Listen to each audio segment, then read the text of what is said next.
Hello everyone. आज हम class 6 NCERT का हिस्ट्री का चैप्टर 6 करेंगे, नए प्रश्न और नए विचार। तो एक तरफ जहाँ पर साम्राज्य का विकास हो रहा था, नए नए राज्य उभर रहे थे, कुछ संघ बने थे और गणराज्य बन रहे थे, तो दूसरी तरफ क्या हो रहा था कि कुछ ऐसे व्यक्ति भी थे जो जीवन की जो भी सच्चाई है उसको खोजने के लिए निकल रहे थे। इट मीन्स कि उनके मन में कुछ नए नए विचार आने लगे कि ये जीवन क्या है, इससे मुक्ति कैसे मिल सकती है, आखिर हमें यहाँ पर दुनिया में क्या करने आए हैं, हमारा कार्य क्या है, हमें किस तरफ ध्यान देना है। तो इस पूरे चैप्टर में हम इसके बारे में बात करेंगे, नए प्रश्न और नए विचार क्या थे और किन लोगों के मन में नए विचार आए, किन लोगों के मन में नए प्रश्न आए। तो आइए शुरू करते हैं हमारा ये चैप्टर। तो चैप्टर शुरू होता है ये वाला बुद्ध की कहानी से। सबसे पहले हम बुद्ध के बारे में पढ़ेंगे। महात्मा बुद्ध बहुत सुना होगा आप लोगों ने, तो आज हम इसको महात्मा बुद्ध के बारे में जो भी उनकी बेसिक जीवन के बारे में जानकारी है इस वीडियो में हम करेंगे। बौद्ध धर्म के संस्थापक सिद्धार्थ थे, जिन्हें गौतम के नाम से भी जाना जाता है। उनका जन्म लगभग 2500 वर्ष पूर्व हुआ था। यह वह समय था जब लोगों के जीवन में तेजी से परिवर्तन हो रहे थे। जैसा कि हम पहले पढ़ चुके हैं कि जैसे महान जनपद बने थे, जिसमें हमने मगध, जिसको आज हम बिहार का एरिया बोलते हैं, मगध और वज्जी जो महाजनपद थे, जनपद, उनके बारे में हमने पढ़ा था। महाजनपदों के कुछ राजा इस समुदाय के बहुत शक्तिशाली हो गए थे। हजारों सालों के बाद फिर वे नए नगर उभर रहे थे। गांव के जीवन में भी बदलाव आ रहा था और बहुत से विचारक इन परिवर्तनों को समझने का प्रयास कर रहे थे। वे जीवन के सच्चे अर्थ को भी जानना चाह रहे थे। तो कुछ व्यक्ति ऐसे इस जीवन जो भी परिवर्तन हो रहे थे, जैसे कि जनपद बने थे, जनपदों से महाजनपद बने, तो ये जो डिफरेंट जो परिवर्तन हो रहा था ना, जो पूरा एक डिफरेंस था जो इनके बीच में, जनपद से महाजनपद के बीच जो पूरा एक सफर था ना इस दौरान, तो वो उसको जानने की इच्छा कुछ लोगों के मन में आ रही थी। और वो जीवन के सच्चे अर्थ क्या है, कि जीवन असल में है क्या, इसके बारे में भी जानना चाहते थे। बुद्ध क्षत्रिय थे तथा शाक्य नामक एक छोटे से गण से संबंधित थे। तो गण का नाम क्या था? शाक्य, और वे क्षत्रिय जाति के थे। युवा व्यवस्था में ही ज्ञान को खोज में उन्होंने घर के सुखों को ही छोड़ दिया था। अनेक वर्षों तक वे भ्रमण करते रहे, इधर उधर उन्होंने यात्राएं की, अन्य विचारकों से मिले और चर्चा करते रहे, और ज्ञान प्राप्ति के लिए उन्हें स्वयं ही रास्ता ढूंढने का निश्चय किया था। वो बहुत सारे ऐसे विचारकों से मिले थे जिससे उन्हें लगा था कि शायद इनसे मुझे सच्चे अर्थों का, जीवन के सच्चे अर्थों का पता चलेगा। लेकिन बाद में उन्हें खुद ही स्वयं ही रास्ता ढूंढना पड़ा और वे खुद ही उन्होंने निश्चय किया कि अब मैं खुद से ही जीवन का जो भी सही अर्थ है उसको समझने की कोशिश करूंगा, और खुद से जो भी जीवन का मुझे ज्ञान लेना मैं खुद से लूंगा।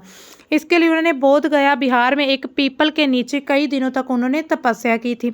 उन्हें फिर ज्ञान प्राप्त हुआ। इसके बाद वे बुद्ध के रूप में जाने गए थे।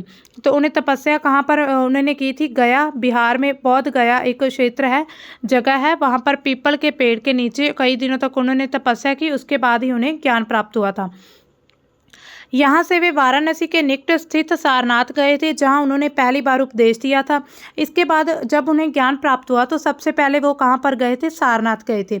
कुशीनारा में मृत्यु से पहले का शेष जीवन उनके पैदल के ही एक स्थान से दूसरे स्थान की यात्रा करने और लोगों को शिक्षा देने में व्यतीत किया था।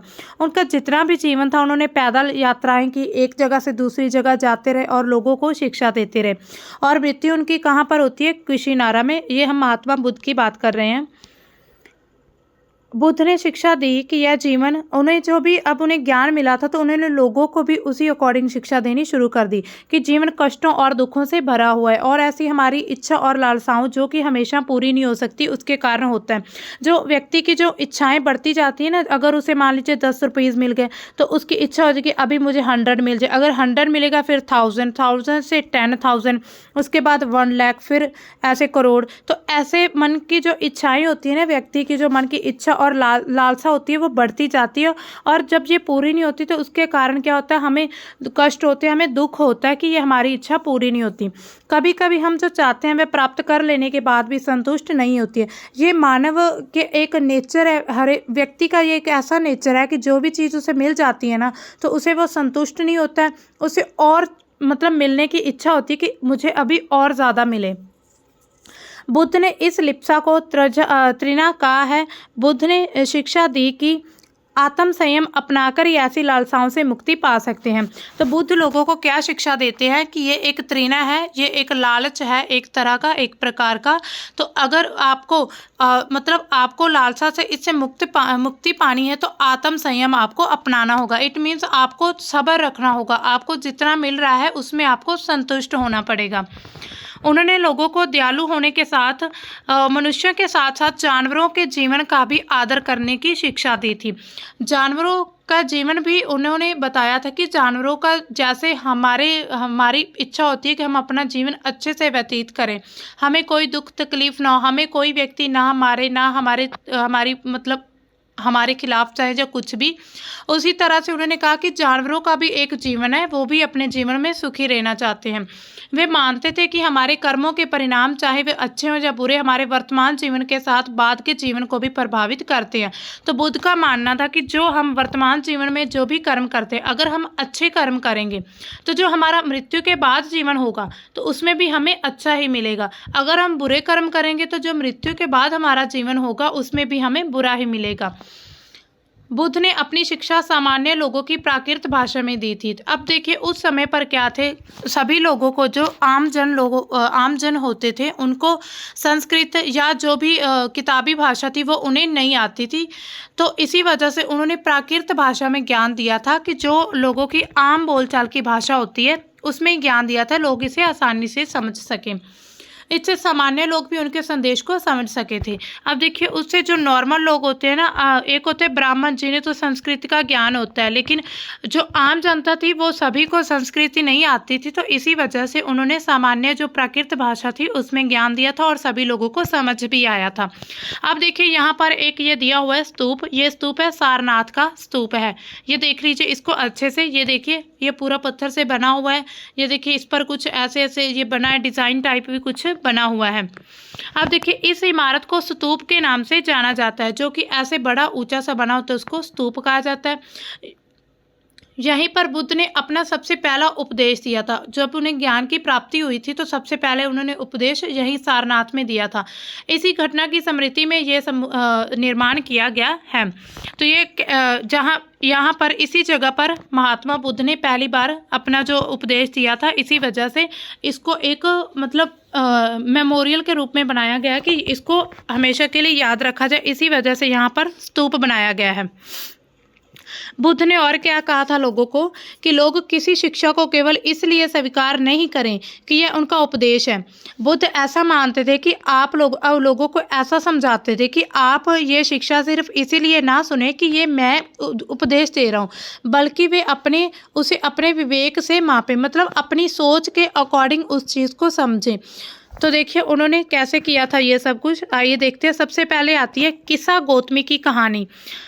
किस्सा गौतमी की कहानी, ये बुद्ध की कहानियां हैं। तो बुद्ध क्या कहते, बुद्ध के समय पर कैसी कहानियां प्रचलित थी, मतलब बुद्ध की जो शिक्षा है ना इन कहानियों के जरिए यहाँ पर लिखी गई है। तो देखिए यह बुद्ध के विषय में एक प्रसिद्ध कहानी है। बुद्ध के विषय में एक समय की बात है कि किस्सा गौतमी नाम की एक स्त्री का पुत्र मर गया था।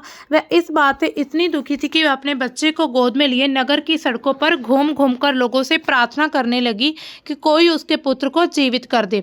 एक भला व्यक्ति उसे बुद्ध के पास ले गया। तो ये किस्सा गौतमी कौन है, एक स्त्री है। तो इसका पुत्र मर जाता है और वे अपने पुत्र को गोद में लेकर इधर उधर इतना भटकती है और सभी लोगों से प्रार्थना करती है कि कोई मेरे पुत्र को जीवित कर दे।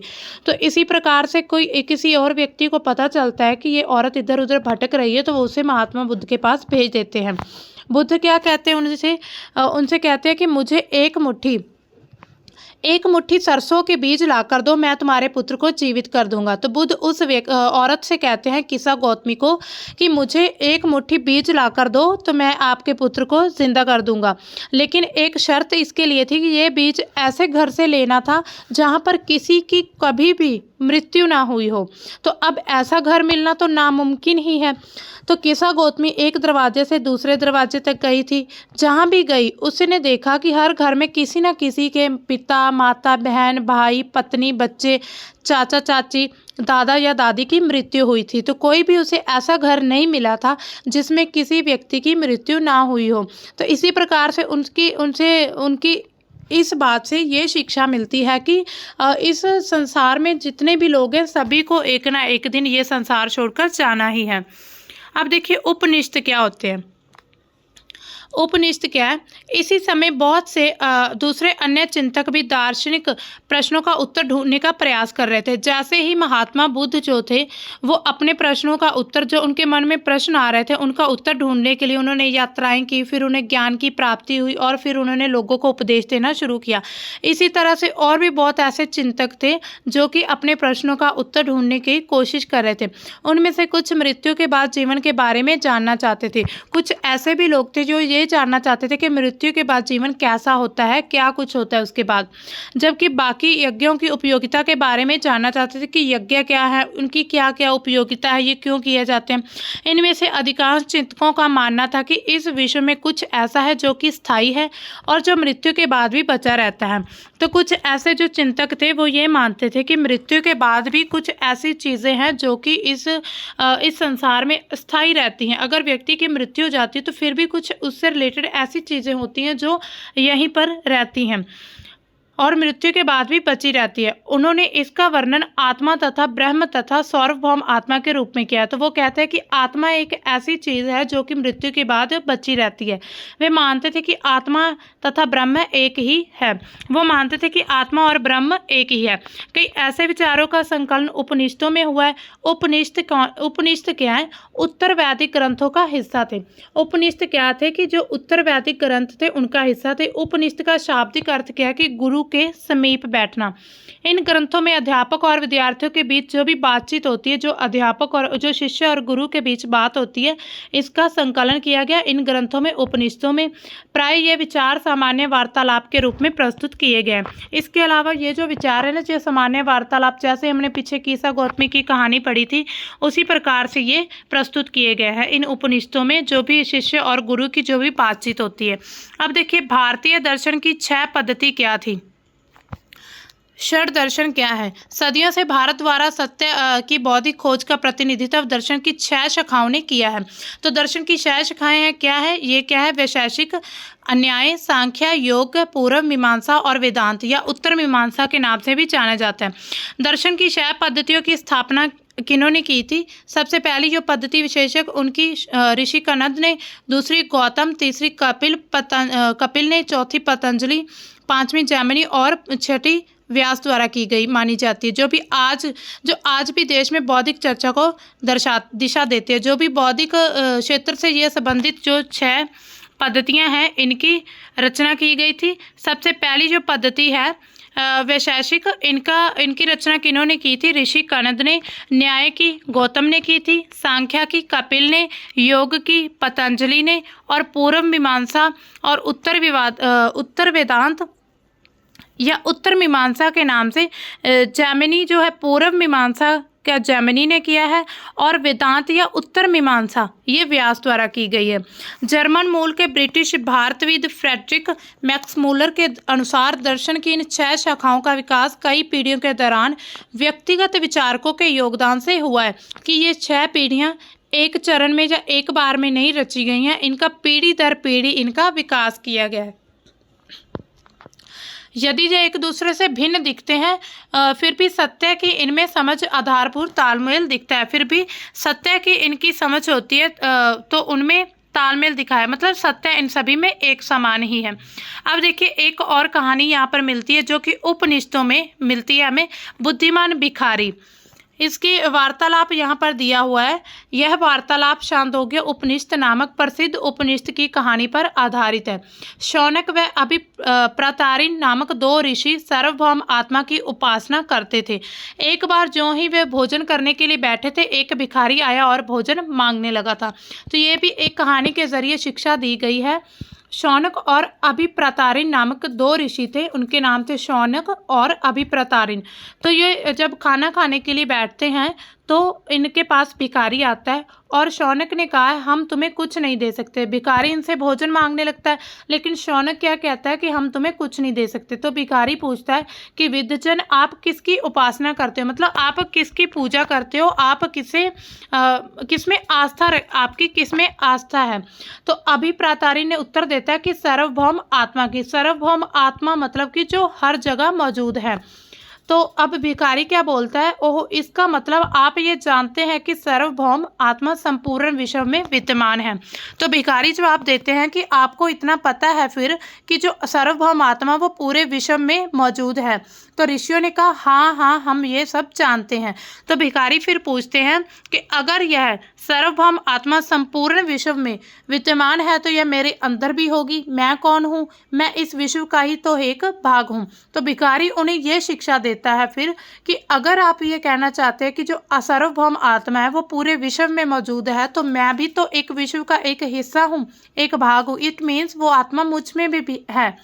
तुम तो सत्य बोलते हो युवा ब्राह्मण, इसलिए हे ऋषियों मुझे भोजन न देकर आप उस आत्मा को भोजन देने से मना कर रहे हैं। भिखारी की बात की सच्चाई जानकर ऋषियों ने उसे भोजन दे दिया था। अब देखिए एक भिखारी से भी उन्हें कुछ सीखने को मिल गया था। अब देखिए उन्हें फिर सार्वभौम आत्मा समझकर उन्होंने भोजन दे दिया था। इन चर्चाओं में भाग लेने वाले अधिकांश कौन होते थे, पुरुष ब्राह्मण या राजा होते थे। कभी कभी गार्गी, अपाला, घोषा, मैत्रेय जैसी स्त्री विचारकों का भी उल्लेख मिलता है जो अपनी विद्वता के लिए जानी जाती थी। तो वैसे तो अगर हम देखें जितने भी हमें चर्चा के उल्लेख मिलते हैं उन सभी में पुरुष ब्राह्मण और राजा होते हैं, लेकिन कभी कभी गार्गी, अपाला, घोषा, मैत्रेय जैसी स्त्री विचारक, ये स्त्रियों के नाम है, इनके भी उल्लेख मिलते हैं जो अपनी की विद्वता के लिए जानी जाती हैं। निर्धन व्यक्ति इस तरह के वाद विवाद में बहुत ही कम हिस्सा लेते थे। जिनके पास इतना धन नहीं होता था वो ऐसे वाद विवाद बहुत कम करते थे। इस तरह का एक प्रसिद्ध अपवाद सत्यकाम जबाल का है। सत्यकाम जबाल का नाम उसकी दासी माँ के नाम पर पड़ा था। अब देखिए एक और यहाँ पर हमें उल्लेख मिलता है कि सत्यकाम के मन में सत्य जानने की इच्छा उत्पन्न हुई और गौतम नामक एक ब्राह्मण ने उसे अपने विद्यार्थी के रूप में स्वीकार कर लिया था। तो गौतम ब्राह्मण जो थे, गौतम नाम के एक ब्राह्मण था, उन्होंने अपना विद्यार्थी बना लिया था सत्यकाम को, तथा वे अपने समय के सर्वाधिक प्रसिद्ध विचारकों में से एक बन गए थे। उपनिषदों के कई विचारों का विकास बाद में प्रसिद्ध विचारक शंकराचार्य के द्वारा किया गया था। जो उपनिषदों के जो विचार जो बाद में डेवलप होते गए तो उनका विकास जो शंकराचार्य ने उन्होंने भी किया। अब देखिए व्याकरणविद पाणिनि क्या है। इस युग में अन्य विद्वान भी खोज कर रहे थे। एक तरफ हमने देखा कि बुद्ध जैसे अपने सवालों के जवाब ढूंढने के लिए इधर उधर जा रहे थे, लोगों को उपदेश दे रहे थे, तो उसी तरह से और बहुत से ऐसे विद्वान थे जो अपनी खोज करने में लगे हुए थे। उन्हीं प्रसिद्ध विद्वानों में से एक होता है पाणिनि। उन्होंने संस्कृत भाषा के व्याकरण की रचना की है। तो ग्रामर की रचना, जो संस्कृत ग्रामर की रचना है, उन्होंने पाणिनि ने की है। उन्होंने स्वर तथा व्यंजनों को एक विशेष क्रम में रखकर उनके आधार पर सूत्रों की रचना की है। सूत्र बीज गणित के सूत्रों से काफी मिलते जुलते हैं। इसका प्रयोग करके उन्होंने संस्कृत भाषा के प्रयोग के नियम लघु सूत्रों के रूप में लिखे थे। तो ये पाणिनि के द्वारा संस्कृत भाषा का व्याकरण की रचना की गई। अब देखिए जैन धर्म, आगे जैसे हमने बौद्ध धर्म का किया जानकारी, और वैसे ही हम अब जैन धर्म के बारे में करेंगे। इस युग में अर्थात इसी युग में लगभग 2500 वर्ष पूर्व जब महात्मा बौद्ध का युग चल रहा था, उसी समय ही जैन धर्म के 24th तथा अंतिम तीर्थकर वर्धमान महावीर ने अपने विचारों का प्रसार किया था। जो 24वें इनके तीर्थकर थे महावीर, उन्होंने अपने विचार प्रस्तुत करने शुरू किए। यह वज्जी संघ के लक्षिव कुल के एक क्षत्रिय राजकुमार थे। ये भी एक क्षत्रिय जाति से बिलोंग करते थे और लिच्छिव कुल के राजकुमार थे। इस संघ के विषय में हमने पहले पढ़ा था और 30 वर्ष की आयु में उन्होंने घर छोड़ दिया था, जंगल में रहने लगे थे। 12 वर्ष तक उन्होंने कठिन और एकाकी जीवन व्यतीत किया था। उसके बाद फिर उन्हें ज्ञान की प्राप्ति होती है। उनकी शिक्षा बहुत सरल थी। सत्य जानने की इच्छा रखने वाले प्रत्येक स्त्री और पुरुष को अपना घर छोड़ देना चाहिए। तो ये महावीर का कहना है कि अगर जो व्यक्ति सत्य जानना चाहते तो उनको अपना घर छोड़ देना चाहिए। उन्हें अहिंसा के नियमों का कड़ाई से पालन करना चाहिए, अर्थात किसी भी जीव को नष्ट ना तो कष्ट देना चाहिए और ना ही उसकी हत्या करनी चाहिए, ना ही उसे नष्ट करना चाहिए किसी भी जीव को। अगर छोटे से छोटा भी जीव है ना तो उसको भी कोई तकलीफ नहीं देनी चाहिए। महावीर का कहना था कि सभी जीव जीना चाहते हैं, सभी के लिए जीवन बहुत प्यारा है। जैसे हमें जीवन अपना जीवन प्यारा है, वैसे ही जितने भी और जीव हैं सभी को अपने जीवन से प्यार है, लगाव है। महावीर ने अपनी शिक्षा प्राकृत में दी थी। तो अब देखिए बौद्ध ने भी अपनी शिक्षा किस भाषा में दी थी? प्राकृत भाषा, जो कि आम लोगों की भाषा थी। और महावीर ने भी अपनी शिक्षा प्राकृत भाषा में दी थी। यही कारण है कि साधारण जन भी तथा उनके अनुयायियों की शिक्षाओं को समझ सके। देश के अलग अलग हिस्सों में प्राकृत के अलग अलग रूप प्रचलित थे। अलग अलग हिस्से में जो देश है ना उसके अलग अलग हिस्से में अलग अलग भाषाएं बोली जा रही थी, क्योंकि एक समय पर हम देखते हैं कि एक कौम में ही बोली जो होती है वो बदल जाती है। तो इतने बड़े भारत में, इतने बड़े देश में अब एक बोली बोला जाना तो ये तो बात संभव नहीं है। प्रचलन क्षेत्र के आधार पर ही उनके अलग अलग नाम भी थे। अब किसी भाषा में मतलब उनके नाम भी अलग अलग थे। अब जो एक भाषा में मतलब कुछ भी कोई भी वर्ड ले लीजिए, इस भाषा में इसको ऐसे बोलते हैं तो दूसरे में कुछ और बोलते होंगे। जैसे मगध में बोली जाने वाली प्राकृत मागधी कहलाती थी। जैसे कि देखिए मगध की जो भाषा थी प्राकृत भाषा, उसको मागधी कहा जाता था। इसीलिए क्षेत्र के अकॉर्डिंग उनके नाम भी बदल जाते थे। जैन नाम से जाने गए महावीर के अनुयायियों को भोजन के लिए भिक्षा मांगकर सादा जीवन बिताना होता था। उन्हें पूरी तरह से ईमानदार होना पड़ता था। चोरी ना करने की उन्हें सख्त हिदायत दी गई थी। उन्हें ब्रह्मचर्य का पालन करना होता था। पुरुषों को वस्त्रों सहित सब कुछ त्याग देना पड़ता था। तो जो पुरुष थे वो वस्त्रों को भी त्याग देते थे।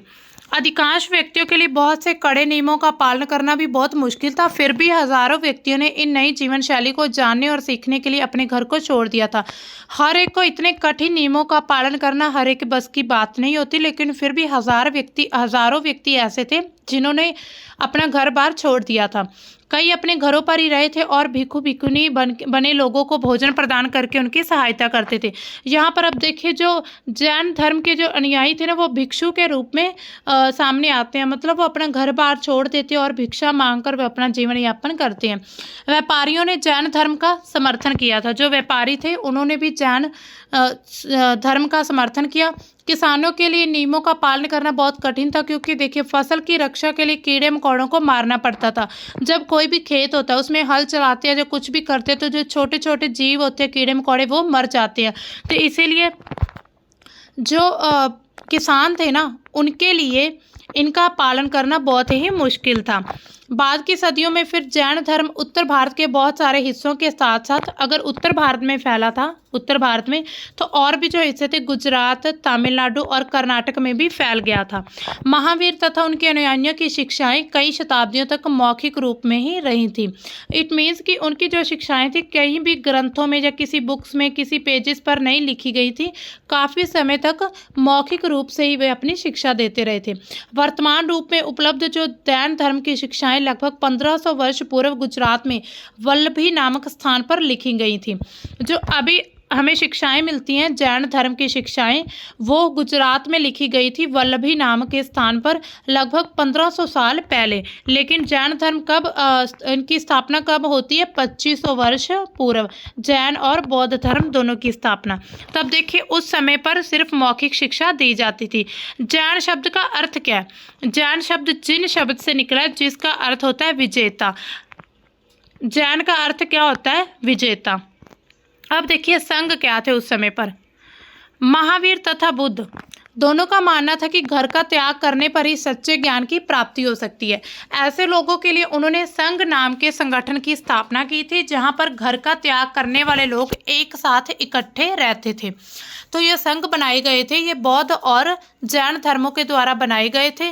और जो महावीर और बुद्ध दोनों ही यही मानते थे कि घर का त्याग करने के बाद ही हमें सच्चे ज्ञान मिल सकता है। इसी तरह से जो लोग अपने घर का त्याग कर देते थे वो इकट्ठे एक साथ रहते थे, तो एक संगठन बनाया गया था संघ। संघ में रहने वाले बौद्ध भिक्षुओं के लिए बनाए गए नियम विनय पिटक नामक ग्रंथ में मिलते हैं। तो आज अगर हम जो भिक्षु लोग थे, भिक्षु जो थे बौद्ध संघ में जो लोग रहते थे उनके लिए जो नियम बनाए गए थे वो विनय पिटक नाम के एक ग्रंथ में मिलते हैं। विनय पिटक से हमें पता चलता है कि संघ में पुरुषों और स्त्रियों के रहने की अलग अलग व्यवस्था थी। जब इस ग्रंथ को हम एनालाइज करते हैं, इसको पढ़ते हैं, तो इसमें पता चलता है कि जो स्त्री और पुरुष थे वो अलग अलग रहते थे। सभी व्यक्ति संघ में प्रवेश ले सकते थे। हालांकि संघ में प्रवेश के लिए बच्चों को अपने माता पिता से, दासों को अपने स्वामी से, राजा को यहाँ काम करने वाले लोगों को राजा से और कर्जदारों को अपने देनदारों से अनुमति लेनी होती थी। एक स्त्री को इसके लिए अपने पति से इजाज़त लेनी होती थी। जो संघ बनाया गया था, हालांकि उसमें कोई भी व्यक्ति उसमें शामिल हो सकता था, लेकिन जो बच्चे थे उनको अपने घर वालों से यानी कि माता पिता से पूछना पड़ता था। दासों को अपने स्वामियों से, जो गुलाम थे उनको अपने स्वामियों से इजाज़त लेनी पड़ती थी कि हम सच्चे ज्ञान की प्राप्ति के लिए संघ में शामिल होना चाहते हैं, क्योंकि उन्हें अपना पूरा जीवन, जो भी पुराना जीवन था, वो पूरा त्यागना पड़ता था। और राजा के यहाँ जो लोग काम करते थे उनको राजा से अनुमति लेनी पड़ती थी। और जो कर्जदार थे, इट मीन्स जिन्होंने कर्ज लिया हुआ था, वो जिन लोगों से उन्होंने कर्ज लिया है, फिर उनसे अनुमति लेनी पड़ती थी कि अब हम तो ये सभी कुछ त्याग कर जा रहे हैं, तो आपका कर्ज भी हम नहीं दे पाएंगे। तो इसी तरह से अनुमति लेने पर ही वे शामिल हो सकते थे। और जो स्त्री होती थी उन्हें भी अपने पति से इजाज़त लेनी पड़ती थी। संघ में प्रवेश लेने वाले स्त्री पुरुष बहुत ही सिंपल जीवन व्यतीत करते थे। वे अपना अधिकांश समय ध्यान करने में व्यतीत करते थे और दिन के निश्चित समय में शहरों और गाँव में जाकर भिक्षा मांगते। यही कारण है कि उन्हें भिक्खु तथा भिक्खुनी शब्द कहा गया है। साधु के लिए ये प्राकृत शब्द क्या है? भिक्खुनी। तो वो लोग क्या करते, बिल्कुल सिंपल जीवन होता था। जो भी संघ में लोग रहते थे और एक फिक्स टाइम होता था कि सुबह के समय जाना है भिक्षा मांगने या फिर शाम के समय जाना है। तो पूरे मतलब एक नियम के अकॉर्डिंग वो चलते थे। वे आम लोगों को शिक्षा देते थे और साथ ही एक दूसरे की वो सहायता भी करते थे। किसी तरह की आपसी में जो लड़ाई होती है तो उसका निपटारा करते थे और बैठकें भी किया करते थे। संघ में प्रवेश लेने वालों में ब्राह्मण, क्षत्रिय, व्यापारी, मजदूर, नाई, गणिकाएं और दास शामिल थे, जो लोग संघ में शामिल होते थे। इसमें से कई लोगों ने बुद्ध की शिक्षाओं के विषय में भी लिखा था और कुछ लोगों ने संघ में अपने जीवन के विषय में सुंदर कविताओं की रचना की है। तो जो लोग यहाँ पर रहते हैं वो अपने जीवन के बारे में लिखते हैं, मतलब उनके मन में जो भी विचार थे वो कविताओं के जरिए प्रस्तुत करते हैं। अब देखिए विहार क्या होते हैं। हमने देखा संघ क्या थे कि जो लोग अपना घर बार त्याग देते थे उनके लिए एक संघ बनाया जाता था। उसमें कुछ नियम होते थे, जो नियम हमें विनय पिटक नाम के ग्रंथ में मिलते हैं। अब देखिए विहार क्या होते हैं। जैन और बौद्ध भिक्षु पूरे साल एक स्थान से दूसरी जगह से घूमते रहते थे और उपदेश देते थे। केवल वर्षा ऋतु में जब यात्रा कठिन हो जाती थी तो एक स्थान पर ही निवास करते थे। वैसे तो जो बौद्ध और जैन के जो अनुयायी थे तो एक जगह से दूसरी जगह से वो ऐसे मतलब घूमते रहते थे और लोगों को उपदेश देते थे। लेकिन जब मौसम खराब होता था, जैसे बारिश होती थी, तो फिर उनके लिए यात्रा करना कठिन हो जाता, फिर एक जगह रुकते थे।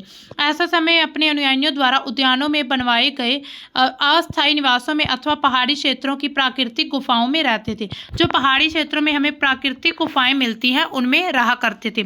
अब देखिए ऐसे विहार भी बनाए जाते थे। जैसे जैसे समय बीतता गया भिक्षु भिक्षुणियों ने स्वयं तथा उनके समर्थकों के अधिक स्थायी शरण स्थलों की आवश्यकता का अनुभव किया था। उन्होंने फिर फील किया, उन्हें जैसे जैसे समय बीता वैसे वैसे उन्हें महसूस होने लगा कि हमें एक स्थायी जगह की ज़रूरत है जहाँ पर हम सभी रह सकें। आरंभिक विहार लकड़ी के बनाए गए और बाद में इनका निर्माण में ईंटों का प्रयोग किया गया और पश्चिम भारत में कुछ विहार पहाड़ियों को खोदकर बनाए गए थे। अब देखिए यहाँ पर चित्र, ये देखिए ये एक विहार का चित्र बनाया गया। अब देखिए इस पर बहुत अच्छी ये कलाकारी की गई है। बाहर से देखिए कितना सुंदर ये दरवाज़ा सजा हुआ है। तो उस समय पर देखिए लोगों के मतलब कला भी उस समय पर विकसित हो रही थी कि लोग इतनी अच्छी कलाकारी कर रहे थे। ये पूरा एक पत्थर को, चट्टान को काट कर ये विहार बनाया गया। तो जब उन्हें ऐसा महसूस होने लगा कि हमें स्थायी जगह की ज़रूरत है, हमें परमानेंट किसी जगह पर रहना चाहिए, तो फिर उन्होंने विहार बनाने शुरू किए थे। ये देखिए पहाड़ी को काटकर ये गुफा बनाई गई है। ये कार्ले यानी कि वर्तमान जो महाराष्ट्र है, महाराष्ट्र का जो महाराष्ट्र स्टेट है, वहाँ पर एक गुफा है। भिक्षु भिक्षुणी इस शरण स्थलों में रहकर अपना ध्यान किया करते थे। इट मीन्स वो अपना जो भी मेडिटेशन कुछ है वो यहाँ पर करते थे। अब देखिए किसी धनी व्यापारी, राजा अथवा भूस्वामी द्वारा दान में दी गई भूमि पर भी विहार का निर्माण होता था। एक तो हमने देखा कि चट्टानों को काटकर विहार बनाए जाते थे। एक ऐसा होता था कोई व्यापारी, राजा या कोई भूस्वामी जिसके पास जमीन है तो वो जमीन दान दे दिया करते थे कि इसमें विहार बनाया जाए। स्थानीय व्यक्ति भिक्षु भिक्षुणियों के लिए भोजन देते थे, वस्त्र दवाइयाँ लेकर आते थे, तो उनका बहुत सम्मान होता था। जो अनुयायी हैं, जो भी भिक्षु भिक्षुणी होते थे, उनके लिए भोजन दिया जाता था, वस्त्र दवाइयाँ लेकर लोग जाते थे, जिसके बदले में भिक्षु और भिक्षुणी लोगों को शिक्षा देते थे। आगे आने वाली शताब्दियों में बौद्ध धर्म उपमहाद्वीप के विभिन्न हिस्सों के साथ साथ बाहरी क्षेत्रों में भी फैल गया था। जो उपमहाद्वीप है, भारत उपमहाद्वीप, उसके साथ साथ बाकी जो क्षेत्र थे वहाँ पर भी फैलने लग गया था। अब देखिए यहाँ पर एक बौद्ध ग्रंथ से हमें क्या ज्ञान होता है, क्या मिलता है कि जिस तरह महासागरों में मिलने पर नदियों की अलग अलग पहचान समाप्त हो जाती है। तो देखिए एक बड़ा महासागर है, वहाँ पर बहुत सारी नदियाँ आकर मिल जाती हैं, तो जो नदियों की पहचान है वो खत्म हो जाती है। ठीक उसी तरह बुद्ध के अनुयायी जब भिक्षुओं की श्रेणी में शामिल होते हैं तो अपना वर्ण, श्रेणी और परिवार सब कुछ त्याग देते हैं। तो वो बोलते हैं कि अपने परिवार को त्यागना उसी समान होता है, जो भिक्षु बनना उसी समान है जैसे कि अलग अलग जो नदियां एक बड़े समुद्र में आकर मिले तो उस समुद्र के नाम से ही जाना जाता है। फिर अब उनका जो पीछे की जो नदियां होती हैं ना, उनकी जो भी पहचान थी वो खत्म हो जाती। इसी प्रकार से जो लोग संघ में प्रवेश करते थे, जब भिक्षु या भिक्षुणी बन जाते थे, तो उसके बाद उनका जो पहले का जो पुराना जीवन था वो पूरी तरह से उनकी पहचान खत्म हो जाती थी। तो ये हमें बौद्ध ग्रंथ से ये भी हमें एक जानकारी मिलती है। इसी समय पर बौद्ध की एक नई धारा का विकास होता है, महायान। इसकी दो मुख्य विशेषताएं थी महायान की। पहला तो ये था कि मूर्तियों में बुद्ध की उपस्थिति सिर्फ कुछ संकेतों के माध्यम में से दर्शाई जाती थी, कि मूर्तियां सिर्फ कुछ संकेतों के माध्यम से दर्शाई जाती थी, जैसे कि उनकी निर्वाण प्राप्ति को पीपल की पेड़ की मूर्ति द्वारा दर्शाया जाता था। इट मीन्स कि उनकी मूर्तियां जगह जगह पर हर जगह नहीं बनाई जाती थी, सिर्फ कुछ संकेत है, जैसे कि पीपल के पेड़ के नीचे उनकी एक मूर्ति आज भी अगर कई जगहों पर हम देखें तो हमें मिलती है कि पीपल के पेड़ के नीचे वो ध्यान कर रहे हैं। इट मीन्स उन्हें यहाँ पर से ज्ञान की प्राप्ति हुई थी। पर अब बुद्ध की प्रतिमाएं बनाई जाने लगी हैं। लेकिन अब आज के समय में हम बात करें तो बुद्ध की प्रतिमाएं भी बनाई जाने लगी हैं। इनमें से अधिकांश कहाँ पर है, मथुरा में, तो कुछ तक्षशिला में भी बनाई जाने लगी हैं। तो ये जो दो स्थान है, मथुरा और तक्षशिला, यहाँ पर बुद्ध की मूर्तियाँ, प्रतिमाएं बनाई जाती हैं। दूसरा परिवर्तन आता है बोधिसत्व में। पहला हमने देखा कि महायान था और दूसरा क्या है, बोधिसत्व। आस्था को लेकर यह परिवर्तन था। बोधिसत्व में उन्हें कहते हैं जो ज्ञान की प्राप्ति के बाद एकांतवास करते हुए ध्यान साधना कर सकते थे, लेकिन ऐसा करने के बजाय वे लोगों को शिक्षा देने और मदद करने के लिए सांसारिक परिवेश में रहना पसंद करते हैं। धीरे धीरे बोधिसत्व की पूजा काफ़ी लोकप्रिय होगी, पूरे मध्य एशिया, चीन और बाद में कोरिया और जापान में भी फैल गया था। तो देखिए बोधिसत्व क्या था कि जो भी अब जब किसी व्यक्ति को ज्ञान की प्राप्ति हो जाती है तो एक तो चाहता है कि वो जो उसे ज्ञान की प्राप्ति हुई है उसके बाद वो अकेला रहकर ध्यान करके अपने जीवन को सफल बनाए, लेकिन ऐसा ना करने की बजाय वो क्या करते हैं कि लोगों को शिक्षा देने के लिए इधर उधर जाना मतलब यात्राएं करनी शुरू कर देते हैं। इसी तरह से उनकी जो भी विचार होते हैं, जो भी उनके उपदेश होते हैं, वो हर एक जगह में, जैसे कि मध्य एशिया में भी फैल गए थे, चीन और बाद में और भी काफ़ी जगह जैसे कोरिया और जापान तक भी बौद्ध और जैन धर्म की शिक्षाएं यहाँ पर भी पाई जाती हैं। बौद्ध धर्म का प्रसार पश्चिम और दक्षिण भारत में हुआ था, जहां बौद्ध भिक्षुओं के रहने के लिए पहाड़ों में गुफाएं खोदी गई थीं। तो बौद्ध धर्म का प्रसार कहां पर होता है, पश्चिम और दक्षिण भारत में। बौद्ध धर्म दक्षिण पूर्व की ओर श्रीलंका, म्यांमार, थाईलैंड, इंडोनेशिया सहित दक्षिण पूर्व एशिया के बाकी भागों में भी फैला था। जो बौद्ध धर्म था ना, वो दक्षिण पूर्व की तरफ श्रीलंका, जो भारत के श्रीलंका है, इधर म्यांमार है, Thailand, Indonesia, it means east वाली साइड, साउथ ईस्ट जो डायरेक्शन है ना, साउथ ईस्ट, उस तरफ ज़्यादा फैला है। तो थेरवाद नामक बौद्ध धर्म का आरंभिक रूप इन क्षेत्रों में कहीं अधिक प्रचलित था। जो बौद्ध धर्म का जो थेरवाद नाम दिया गया था, हमने देखा था अलग अलग क्षेत्रों में अलग अलग नाम दिए जाते थे, तो वहाँ पर उन्हें थेरवाद कहा जाता, जहाँ पर ज़्यादा प्रचलित था। कहाँ पर, साउथ ईस्ट में। तीर्थयात्री, अब देखिए तीर्थयात्री क्या थे। सबसे पहले देखिए तीर्थ यात्री कौन थे। तीर्थ यात्री वे पुरुष और स्त्री होते हैं जो प्रार्थना के लिए पवित्र स्थानों की यात्रा करते हैं। जो प्रार्थना करने के लिए एक जगह से दूसरी जगह, पवित्र स्थान होते हैं जो धार्मिक जगह होती है वहां पर जाते हैं। इसी तरह भारत की यात्रा पर एक चीनी बौद्ध यात्री आता है, फाहियान, काफी प्रसिद्ध है। वो 1600 साल पहले आया था और श्वेत सांग 1400 साल पहले भारत में आया था। उसने करीब 50 साल बाद इत्सिंग आया था और वे सब बुद्ध के जीवन से जुड़ी जगह और प्रसिद्ध मठों के देखने के लिए भारत में आए थे। जब बुद्ध धर्म का प्रसार होने लगा, लोग अलग अलग देशों में अलग अलग जगह पर, जैसे एशिया में, चीन में हमने देखा कि बौद्ध धर्म का प्रसार होता है, तो उन लोगों को जब इसके बारे में पता चला तो वो भारत में उनकी जगह वहाँ पर आते हैं जहाँ पर बौद्ध धर्म ने शिक्षाएं दी थी, जो मठ बने हुए थे भारत में, और जो भी बुद्ध से जुड़ी हुई जो भी जगह थी वहाँ पर आकर उन्होंने जो भी उनके मन में प्रश्न थे वो उनको उत्तर ढूंढने के लिए यहाँ पर आते हैं। इनमें से प्रत्येक तीर्थ यात्री ने अपनी यात्रा का वर्णन लिखा है। फिर वो यहाँ पर आकर जो भी एनालाइज करते हैं फिर उनको लिखते हैं किसी अपनी कविताएं में या अपनी राइटिंग्स में, जो भी उन्हें लिखते हैं, जो बुक्स लिखते हैं उसमें उनका वर्णन मिलता है। इन्होंने अपनी यात्रा के दौरान जो भी मुश्किलें आई थी उनके बारे में भी लिखा था, जैसे कि यात्रा में कई वर्ष लग जाते थे। जिन देशों और मठों का उन्होंने देखा था उनके बारे में उन्होंने लिखा और उन किताबों के बारे में भी उल्लेख किया है जिन्हें वे अपने साथ ले गए थे। कुछ ऐसी बुक्स भी उन्हें मिली हैं मठ में से जिन्हें वे अपने साथ ले गए थे। अब देखिए नालंदा क्या है। शिक्षा का एक केंद्र था। नालंदा अभी भी है, तो अभी हम देख लेते हैं नालंदा कैसे बना था। श्वेतसांग तथा अन्य तीर्थ यात्री ने उस समय के सबसे प्रसिद्ध बौद्ध विद्या केंद्र, इस केंद्र में बौद्ध की शिक्षा दी जाती थी। बिहार में है नालंदा, उसका अध्ययन किया था और नालंदा के बारे में उन्होंने ये कुछ लिखा है। हम पढ़ लेते हैं क्या कुछ लिखा उन्होंने, कि यहाँ के शिक्षक योग्यता तथा बुद्धि में सबसे आगे है। कि यहाँ के जो टीचर्स हैं ना, शिक्षक कौन होते हैं, टीचर्स होते हैं। यहाँ के जो टीचर हैं नालंदा के, वो उनमें योग्यता बहुत ज़्यादा है और बुद्धि में सबसे आगे हैं। बुद्ध के उपदेशों का पूरी तरह ईमानदारी से पालन करते हैं। मठ के नियम काफ़ी सख्त हैं। अब देखिए वो ये भी लिखते हैं कि जो मठ बनाए गए थे ना उसके नियम काफ़ी सख्त थे, जिसमें युवा और वृद्ध दोनों ही एक दूसरे की मदद करते हैं। यहाँ पर पूरे दिन वाद विवाद चलते रहते हैं और युवा वृद्ध दोनों एक दूसरे की मदद करते हैं। विभिन्न शहरों से विद्वान लोग अपनी शंकाएं दूर करने यहाँ आते हैं। नए आगंतुकों से पहले द्वारपाल ही कठिन प्रश्न पूछते हैं। जो लोग नालंदा यूनिवर्सिटी में जाते थे बुद्ध की शिक्षा लेने के लिए, पहले उनसे कुछ प्रश्न पूछे जाते थे। अगर वो सही उत्तर दे पाते थे तो फिर ही उन्हें एंट्री की जाती थी, उन्हें अंदर जाने दिया जाता था। अगर उनसे सही उत्तर नहीं मिल पाते थे तो उन्हें अंदर नहीं जाने दिया जाता था। जब वे द्वारपाल को सही उत्तर दे पाते तो उन्हें अनुमति मिलती थी। 10 में से 7-8 सही उत्तर नहीं दे पाते। अब देखिए 10 लोग हैं तो उसमें से 7 या 8 लोग सही उत्तर नहीं दे पाते थे। इट मीन्स सिर्फ 10 में से 1 या 2 लोग ही थे जो बुद्ध की शिक्षाओं को अच्छी तरह से समझते थे। अब देखिए जीवन के चरण क्या है, आश्रम क्या है। आश्रम शब्द का अर्थ क्या होता है कि जीवन के एक चरण से है। आश्रम शब्द का तात्पर्य जीवन के एक चरण से है। ब्रह्मचार्य, गृहस्थ, वानप्रस्थ तथा संन्यास नामक 4 आश्रमों की व्यवस्था की गई है। 4 आश्रम कौन से हैं? ब्रह्मचार्य, गृहस्थ, वानप्रस्थ और संन्यास।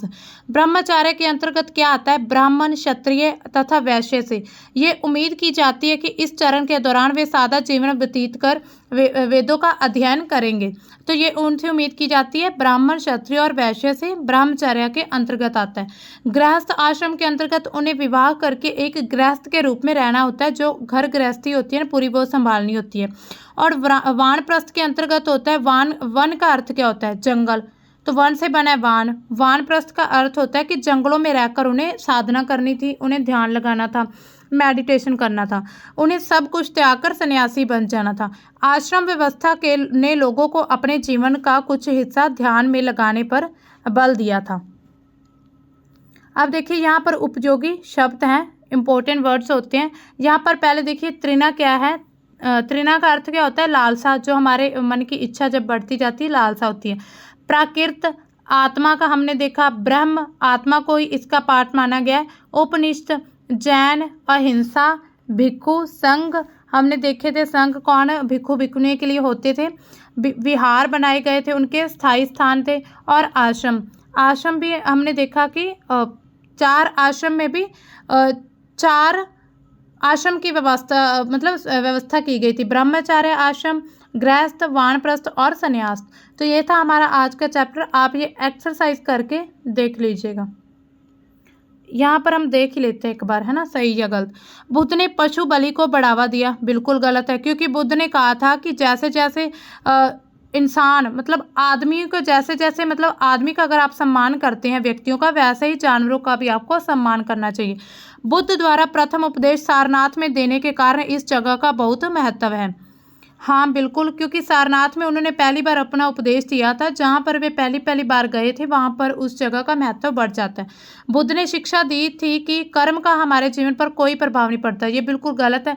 उन्होंने कहा था कि जो भी हम कर्म करते हैं उसका हमारे जो मृत्यु के बाद का जीवन है ना, उस पर भी पूरा प्रभाव पड़ता है। बुद्ध ने बोध गया में ज्ञान प्राप्त किया था, बिल्कुल सही। हाँ बिल्कुल सही, बोध गया में उन्होंने ज्ञान प्राप्त किया था पीपल के पेड़ के नीचे। उपनिषदों के विचारकों का मानना है कि आत्मा और ब्रह्मा वास्तव में एक ही हैं। हाँ ये भी सही है। जो उपनिषद के विचारक थे उनका मानना था कि आत्मा और ब्रह्म बिल्कुल एक ही हैं। अब देखिए कुछ महत्वपूर्ण तिथियां दी गई हैं। उपनिषदों के विचारक जैसे कि जैन, महावीर और बुद्ध लगभग 2500 वर्ष पहले का इनके विकास हुआ था। जैन ग्रंथों का लेखन कब हुआ था? 1500 वर्ष पूर्व। तो ये था हमारा आज का चैप्टर। मिलते हैं हम अपने नेक्स्ट चैप्टर में। तब तक के लिए bye and thanks for watching.